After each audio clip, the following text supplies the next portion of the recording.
Swayam Prabha. Digital India. Educated India.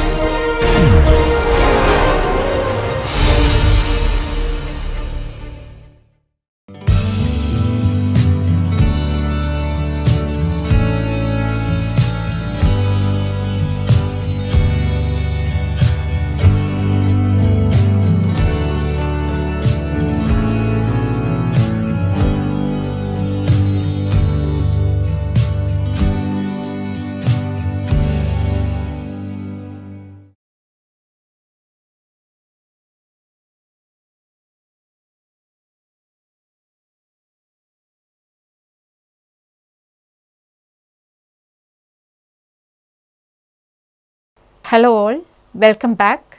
In the previous couple of lectures, we were discussing about hydrologic analysis. Mainly we were focusing on hydrograph analysis, and in today's lecture, I am going to summarize the concepts which we have covered in the previous module, that is the module 5 on hydrologic analysis. We have started with the classification of hydrologic models. So, when we were classifying hydrologic models, we have classified hydrological variables as a function of space, time and randomness. Based on space, if we are dividing, it is classified as one dimensional, two dimensional and three dimensional. And with respect to time, we will be classifying it as steady, unsteady, and certain variables are there. For example, if you are considering rainfall, there are certain uncertainties involved with these variables. So, the models are classified into two categories. One is incorporating randomness and the other one is without incorporating randomness. That is, one is with incorporating uncertainties involved with the variable and the other one is without incorporating the uncertainties. So, that way we can divide hydrological models into two categories, that is deterministic model and stochastic model. Here in this course we were discussing about deterministic model. Stochastic model, we just had the understanding what is meant by that in definition point of view. Other than that, we are not looking into the detailed concepts related to stochastic hydrologic part. After that, we have moved on to general hydrologic system model proposed by Chow and Kullandeswamy. So, general hydrologic system model was of the form making use of continuity equation, that is ds by dt is equal to I minus q, and in this the storage function S, that is ds by dt is representing the time rate of change of storage, that is equal to inflow minus outflow. That is the continuity equation. According to Chow and Kullandeswamy, the storage function is considered as a function of inflow, outflow and the derivatives of inflows and outflows. So, the storage function is defined in that way that it can be expressed in terms of inflow and outflow and the derivatives. So, the quantity S can be simply of inflow and outflow, or sometimes first derivatives will be incorporated or more derivatives can be incorporated depending on the property of the hydrologic system which we are considering. After understanding the hydrologic system model proposed by Chow and Kullandeswamy, we have moved on to linear system theory, because we have expressed our model as a linear model. In this analysis, any linear system follows two principles, principle of proportionality and principle of superposition. This we have understood what is meant by proportionality principle and superposition principles. After understanding these principles, we have discussed about different input functions and their corresponding response functions. So, different input functions which we have considered were of unit impulse input, unit step input, unit pulse input, and the response from the linear system from these inputs are represented in terms of impulse response function, step response function and pulse response function. Why we have looked into these impulse input, pulse input, step input and the corresponding response functions? Because we wanted to consider a hydrologic system as a linear system, and we wanted to compare our input to the input functions such as impulse, pulse and step inputs. So, if we are correlating these two things, hydrologic system as a linear system, the principles followed by a linear system are applicable to hydrologic system also. In the similar way, the inputs and the response functions can also be considered for the linear hydrologic system. So, that is why we had an understanding about different input functions and the response functions in the case of a linear system.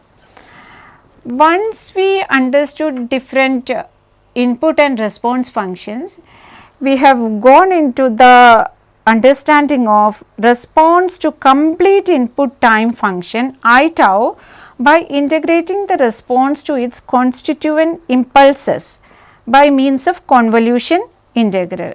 That is, impulse input is the input which is acting on the system instantaneously and thereafter it stops.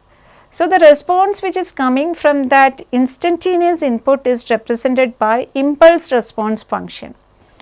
Actually, in the field, for example, if you are considering the case of a watershed is experienced by means of a rainfall. Rainfall we cannot expect to happen instantaneously, it will be lasting for some time. So, what we are going to assume that this rainfall which is acted for certain duration is divided into different number of pulses, each pulse is acting instantaneously and the response from each impulse can be summed up to get the total or the complete response from the catchment. So, the total rainfall is considered as consisting of so many number of impulse inputs. So, the response from each impulse input is calculated and after summing up the individual inputs, we can get the complete response of the catchment to a rainfall event which has happened for a certain period. That is what is done under convolution integral. That is, the response to a complete input can be computed by making use of the convolution integral. So, this principle we have made use in the form of discrete convolution function for deriving the direct runoff hydrograph. After that, we have moved on to the relationship between different response functions, that is unit step and unit impulse response function. If we are explaining, we can write it in this form, that is g of t is the step response function and u of l is the impulse response function. The step response function can be obtained by integrating the impulse response function within certain limit, that is 0 to t is the limit which we usually consider, and the step response function can be obtained in that way. And in the similar way, unit pulse and unit step response function, there are certain relationship that is given by h of t is equal to 1 by delta t g of t minus delta t. This g of t and g of t minus delta t are representing the step response function and h of t is the pulse response function. And the relationship between them is that the slope of the step response function will be giving you the pulse response function. H of t is 1 by delta t of difference between the ordinates of step response function. In the similar way, we can write the relationship between unit pulse and unit impulse response function. Unit pulse means the input is acting for a certain duration, defined period is there as duration. But in the case of impulse input is acting on the system instantaneously. At time t is equal to 0, the input or the impulse input is acting on the system, and after that t greater than 0, this input is 0. So, this is the difference between the pulse input and impulse input. Pulse input is acting on the system for a certain period of time. Maybe it is dr duration or delta t hours, but impulse input is acting on the system at time t is equal to 0.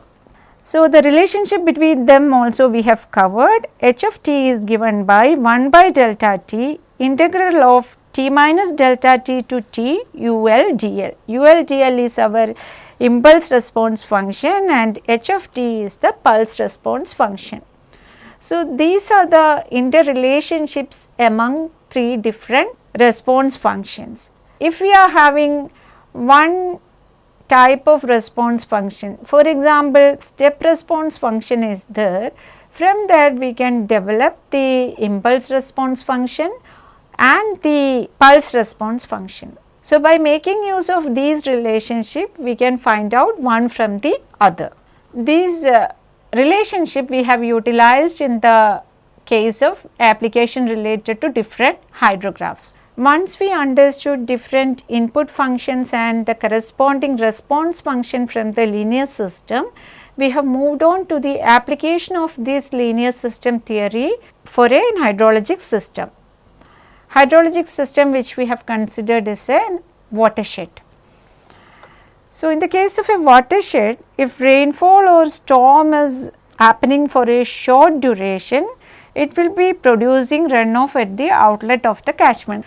The representation of the runoff with respect to time or the time distribution of the stream flow value is represented in terms of hydrograph. It is the temporal distribution of stream flow at the outlet.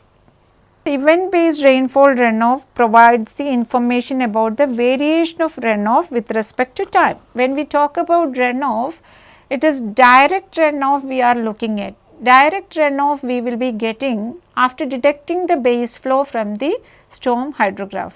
So, base flow is the contribution which is coming from groundwater. That contribution will be there all throughout the year.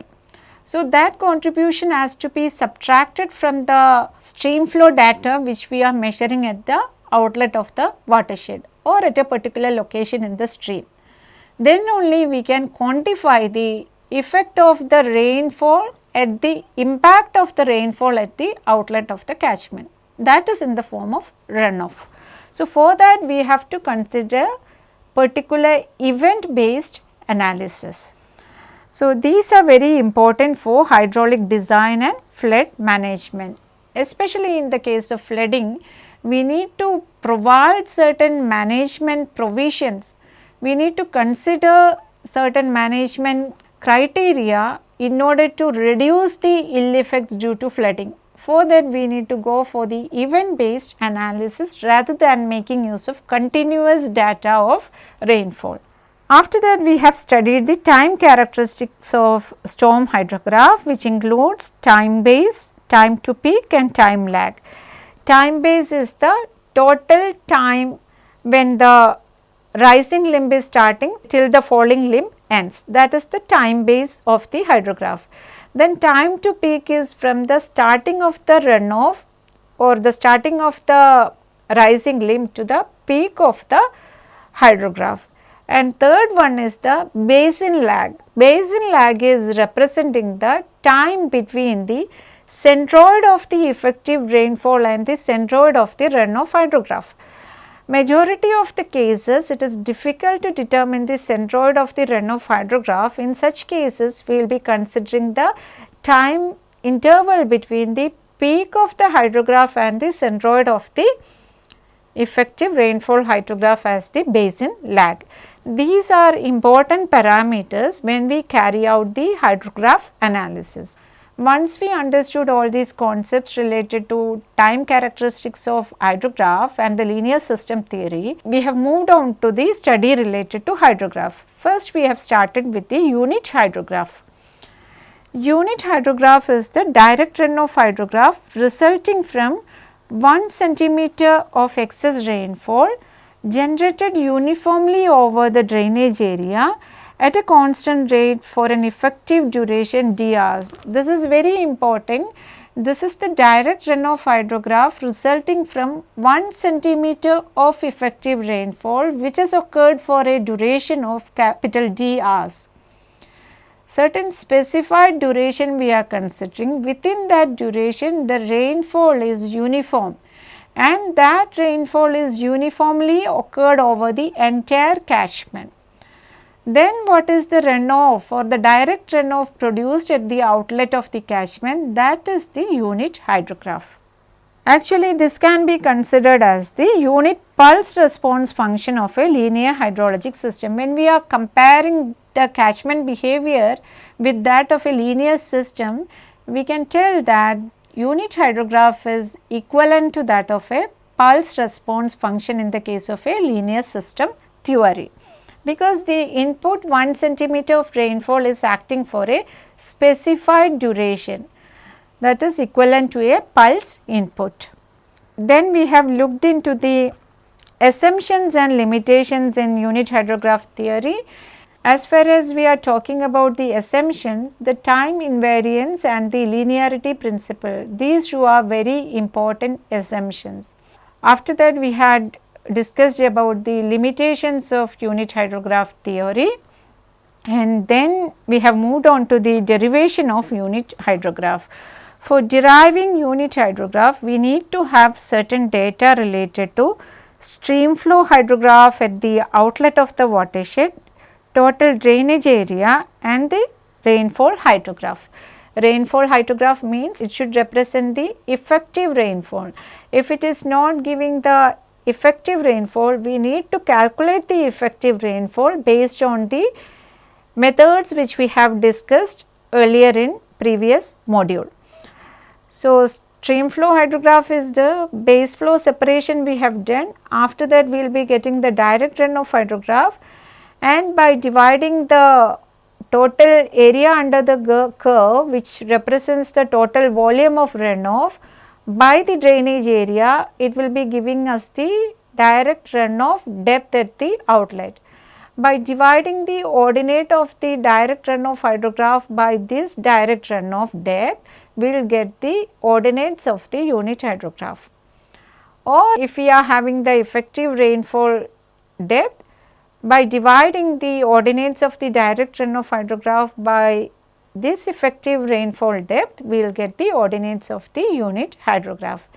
And we have discussed about the derivation of direct runoff hydrograph if we are having the unit hydrograph and the effective rainfall corresponding to that particular duration, we can derive the direct runoff hydrograph.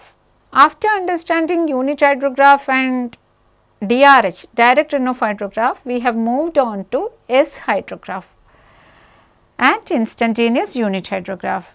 S hydrograph is a theoretical concept, that is the direct runoff hydrograph observed at the outlet of the catchment when it is subjected to an effective rainfall intensity of 1/d centimeters per hour for an infinite period. In actual watershed or catchment, we cannot expect rainfall for an infinite time period. It will be for a specific period. So, the unit hydrograph is the actual concept. When we are talking about the S hydrograph, this is a theoretical concept. S curve is obtained by summing up the ordinates of series of dr unit hydrograph spaced at dr apart. We have discussed these things in detail and we have solved some of the numerical examples for understanding this concept. And in the case of S hydrograph, it attains an equilibrium discharge, that is the maximum rate of direct runoff. That equilibrium discharge is attained by the S hydrograph when it reaches a time period equivalent to the time base of the unit hydrograph from which it is derived. So, that much about we have covered related to S hydrograph, and then we have moved on to the derivation of unit hydrographs having different durations. That is, if you are having a dr unit hydrographs of other durations such as NDR was derived by making use of the principle of superposition and proportionality and S hydrograph method. Principle of superposition and proportionality is utilized for deriving unit hydrographs having the duration which are integral multiples of the duration of the given unit hydrograph or the non-unit hydrographs. Sometimes the unit hydrograph which has to be derived will be having a duration which is not an integral multiple of the duration of the non-hydrograph. For example, if we are having a 2-hour unit hydrograph, we need to derive 3-hour unit hydrograph from that. Then we cannot make use of the principle of superposition and principle of proportionality. We have to go for S hydrograph principle. That is, in the case of n value is a fraction, we have to make use of S hydrograph principle for deriving the unit hydrograph. And once we have seen the derivation of NDR unit hydrograph by making use of these principles, we have found that it is difficult to get a particular unit hydrograph having certain duration and the corresponding effective rainfall which is uniformly occurred for that particular duration. Then the discussion related to a hydrograph in which the duration is not important has come. In that way, we have discussed about instantaneous unit hydrograph for which the duration is not of importance. Because in the case of instantaneous unit hydrograph, the input is acted on the catchment at an instant or at time t is equal to 0. This is similar to that of an impulse input. In the actual condition, this is a fictitious concept because rainfall cannot occur at an instant of time. It will be acting for a certain duration of time. But this principle of instantaneous unit hydrograph can be utilized for deriving unit hydrograph of any duration.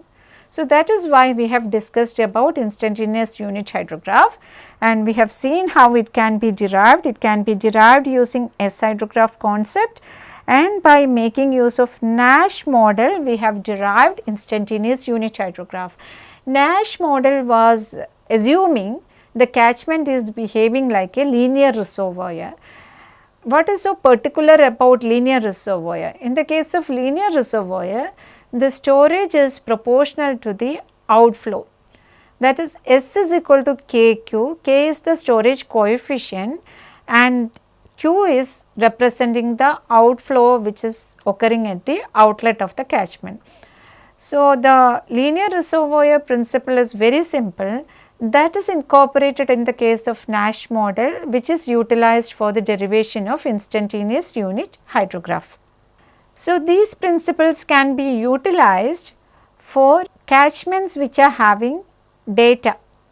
After discussing about the concepts related to unit hydrograph, S hydrograph and instantaneous unit hydrograph, we have moved on to the topic of synthetic unit hydrograph.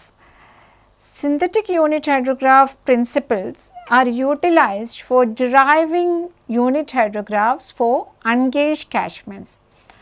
Unit hydrographs for ungauged catchments are required for carrying out any planning or management study related to water resources in the ungauged catchments. But if the unit hydrograph is not available, we cannot go for any of such studies in ungauged catchments. In such cases, what we will be doing, we will be making use of the data available to the neighboring catchments which are hydrologically and climatically similar to the ungauged catchment. By making use of the data from the gauged catchment, we can derive the unit hydrograph for the ungauged catchments. So, synthetic unit hydrograph procedures are used to develop unit hydrographs for other locations on the stream in the same watershed or for nearby watersheds of similar catchments. Two different methods we have discussed. One is proposed by Snyder. Snyder developed the synthetic unit hydrograph by making use of the relationship among geomorphological and hydrograph characteristics.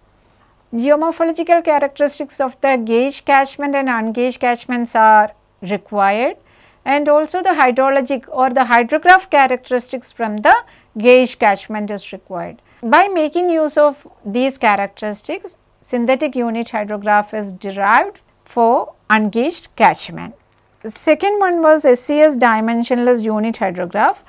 In this, the dimensionless unit hydrograph proposed by SCS is utilized for deriving the unit hydrograph for the ungauged catchment. That is, it is based on the dimensionless unit hydrograph using data from similar catchments. One condition is that the ungauged catchment and the gauged catchment should be having similar characteristics. After discussing the concepts related to hydrograph, we have moved on to the application of hydrograph theory in the field. That is, hydrograph routing topics we have discussed. Mainly the topic is termed as flow routing. Flow routing is the procedure utilized for determining the flow characteristics such as outflow details, water level characteristics at downstream locations of the streams or rivers by making use of the measured data at the upstream location. In this case, we will be having the knowledge of hydrograph at the upstream location. By making use of those known data, we can find out the hydrograph characteristics, water level characteristics at the downstream location at the required point. It can be of two types: hydrologic routing, that is also termed as lumped flow routing, and the second one is the hydraulic routing. It is termed as distributed flow routing. From the terms lumped and distributed, it is very clear that hydrologic routing is giving us the details of flow with respect to time, that is temporal variation only considered in the case of hydrologic routing. But in the case of hydraulic routing, spatio-temporal variation is taken into account, and we can get the outflow hydrograph by incorporating the temporal as well as spatial variations which are taking place in the flow characteristics. Hydrologic routing is carried out by making use of the continuity equation. Along with the continuity equation, we will be making use of some particular relationship related to storage also. But in the case of hydraulic routing, we will be making use of both the continuity and momentum equations. Here in this course, we have discussed only about the hydrologic routing, and hydrologic routing in terms of presence of reservoir and also simply in the case of channels we have considered. In the case of reservoir, by knowing the storage water level details and the upstream inflow hydrograph, we can find out the outflow hydrograph, that is termed as the reservoir routing. And in the case of channels, by knowing the storage function and also the inflow hydrograph at the upstream location, we can find out the flow characteristics at the downstream location, that is termed as the channel routing.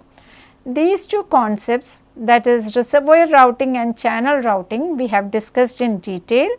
So, for carrying out the routing, we should have some understanding about different storage functions that we have understood in terms of variable storage function and invariable storage function.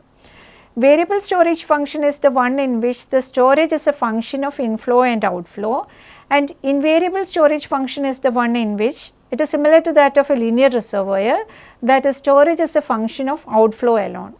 In the case of reservoir routing, we have made use of the invariable storage function, and in the case of channel routing, we have made use of the variable storage function.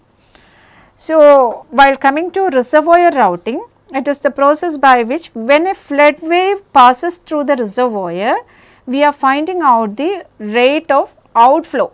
Outflow hydrograph we are finding out, and outflow is a function of depth of water in the reservoir, and at the same time what is stored. Storage also depends on depth of water in the reservoir. that is S can be represented as a function of H. So, we can relate Q and S as related to H. So, indirectly we can relate Q and S because Q is a function of H, S is also a function of H. So, based on that relationship we can derive a relationship between storage and discharge. So, this is the fundamental relationship which is used while carrying out reservoir routing. And in this case we have made use of the storage function S is equal to F of Q for carrying out reservoir routing. And one single method we have discussed for reservoir routing, which is termed as the level pool routing or the modified pulse method.